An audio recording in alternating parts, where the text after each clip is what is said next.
Road కింద చెరువులట. రహదారులపై వరద నిలవకుండా హైదరాబాద్లో భారీ భూగర్భ సంపులు.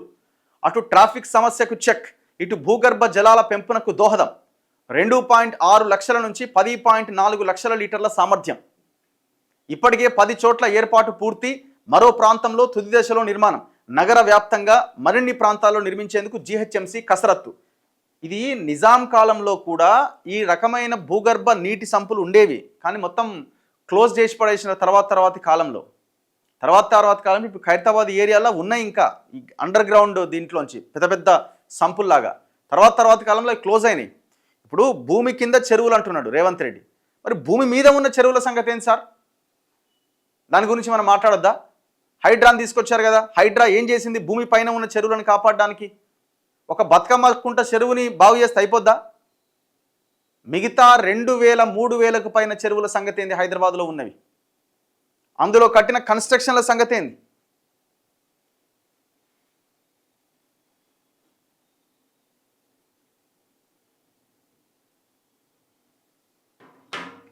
రహదారులపైన వరద నిలవకుండా హైదరాబాద్లో భారీ భూగర్భ సంపులు కడతారట. కాస్త వాన పడితే చాలు హైదరాబాద్ మహానగరంలో రహదారులపైన వరద చేరుతోంది. నీళ్లు నిలిచిపోయిన చోట వాహనాలు ముందుకు కదలలేక ట్రాఫిక్ స్తంభించిపోతోంది.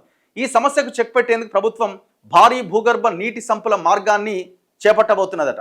ఒక రకంగా రోడ్డు కింద చిన్నపాటి చెరువులు నిర్మిస్తోంది.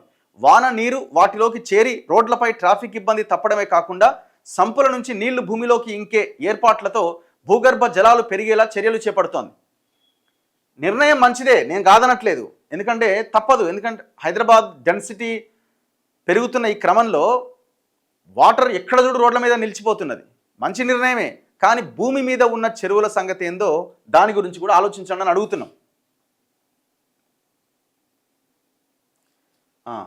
భూగర్భ సంపుల నిర్మాణం చేపట్టినట. హైదరాబాద్ నగరంలో భారీగా వరద నిలిచే ప్రాంతాలు 144 ఉన్నాయట.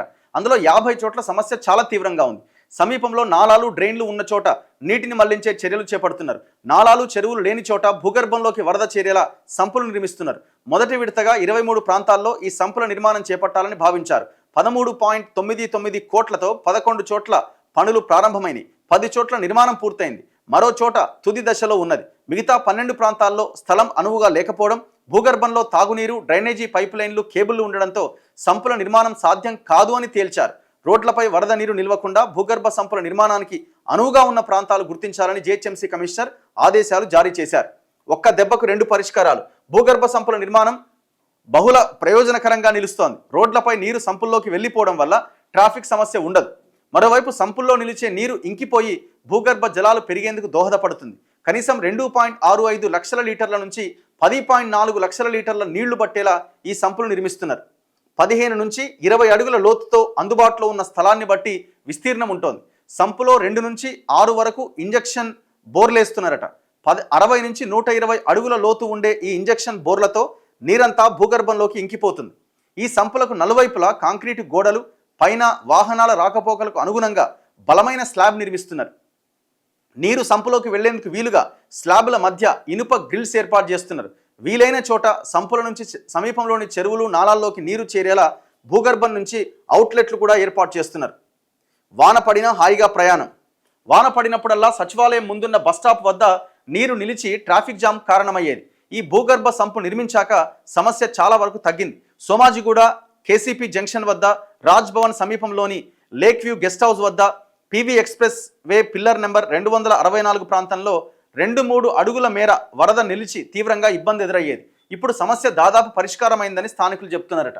నిర్ణయం మంచిదే, కానీ రోడ్ల మీద ఉన్న చెరువులను కూడా పునరుద్ధరించాల్సిన అవసరం ఉన్నది.